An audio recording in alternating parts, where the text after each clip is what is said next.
হাসিনার আস্থাভাজন দোসর ও দুর্নীতিপরায়ণ আমাদের অপসারণের দাবিতে আমরা আজকে সচিবালয়ে স্মারকলিপি জমা দিলাম। আমাদের আজকে এই স্মারকলিপির আলোচ্য বিষয় ছিল 5ই আগস্ট শেখ হাসিনা পালিয়ে যাওয়ার মধ্য দিয়ে ছাত্র জনতার বিজয় হয় এবং বাংলাদেশ থেকে এক ফ্যাসিবাদের অধ্যায়ের পতন হয়। প্রায় 30,000 আহত ও 2,000 ছাত্র জনতার রক্তের মধ্য দিয়ে গঠিত এই অন্তর্বর্তীকালীন সরকার।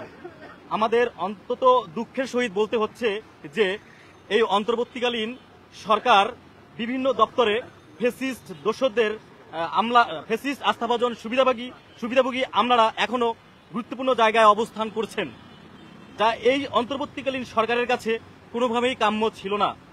ফ্যাসিস্ট হাসিনার আস্থাভাজন এর মধ্যে উল্লেখযোগ্য সাতক্ষীরা জেলায় জুলাই গণহত্যা পরিচালনাকারী মূল হোতা পানি সম্পদ মন্ত্রণালয়ের সচিব নাজমুল আহসান, আওয়ামী আস্থাভাজন শেখ মুজিব জন্মবার্ষিকী পালনে শত শত কোটি টাকা লোপাটের নায়ক কৃষি মন্ত্রণালয়ের সচিব মোহাম্মদ ইমদাদুল্লাহ মিয়ান, মৎস্য ও প্রাণী সম্পদ মন্ত্রণালয়ের সচিব চলতি দায়িত্বে মোহাম্মদ তোফাজ্জল হোসেন, সংস্কৃতি বিষয়ক মন্ত্রণালয়ের সচিব মোহাম্মদ মফিদুর রহমান, মন্ত্রিপরিষদ বিভাগের সমন্বয় সংস্কার সচিব জাহেদা পারভিন।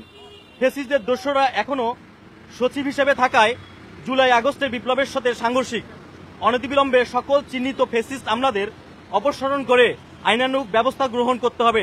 আমরা এখন পর্যন্ত যেগুলো সচিবালয়ের যে দপ্তরে যে মন্ত্রণালয়ে আমরা স্মারকলিপি জমা দিয়েছি সেগুলোর মধ্যে সমাজ কল্যাণ মন্ত্রণালয়ের উপদেষ্টা বরাবর এবং তথ্য সম্প্রচার মন্ত্রণালয়ের উপদেষ্টা মহোদয় বরাবর এবং আইন বিচার সংসদ বিষয়ক মন্ত্রণালয়ের উপদেষ্টা আসিফ নজরুল স্যার বরাবর এবং আমরা উপদেষ্টার দপ্তর বিদ্যুৎ জ্বালানি ও খনিজ সম্পদ মন্ত্রণালয়ের উপদেষ্টা বরাবর এবং সিনিয়র সচিবের দপ্তর জনপ্রশাসন মন্ত্রণালয়ে আমরা দিছি এবং আমরা মন্ত্রী পরিষদ এবং আমরা ষষ্ঠ উপদেষ্টার দপ্তরে ষষ্ঠ মন্ত্রণালয়ের কাছে দিয়েছি এবং মন্ত্রী পরিষদ সচিবের দপ্তরে আমরা স্মারকলিপি জমা দিয়েছি। আমাদের মূল বিষয় হচ্ছে একজন শেখ হাসিনা সে একেবারেই কখনো ফ্যাসিস্ট হয়ে উঠতে পারেনি। সে ফ্যাসিস্ট হয়ে ওঠার পিছনে যারা কাজ করেছে তারা হচ্ছে এই ফ্যাসিস্ট আমলারা।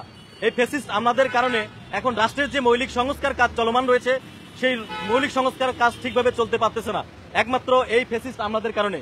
আপনারা জানেন যে এখন সবাই নির্বাচন চাচ্ছে, সেই নির্বাচন চাওয়ার পিছনে আপনারা কি জানেন সুষ্ঠু নির্বাচন হবে? সুষ্ঠু নির্বাচন হওয়ার জন্য আপনাদের দরকার একটা আইনি কাঠামো।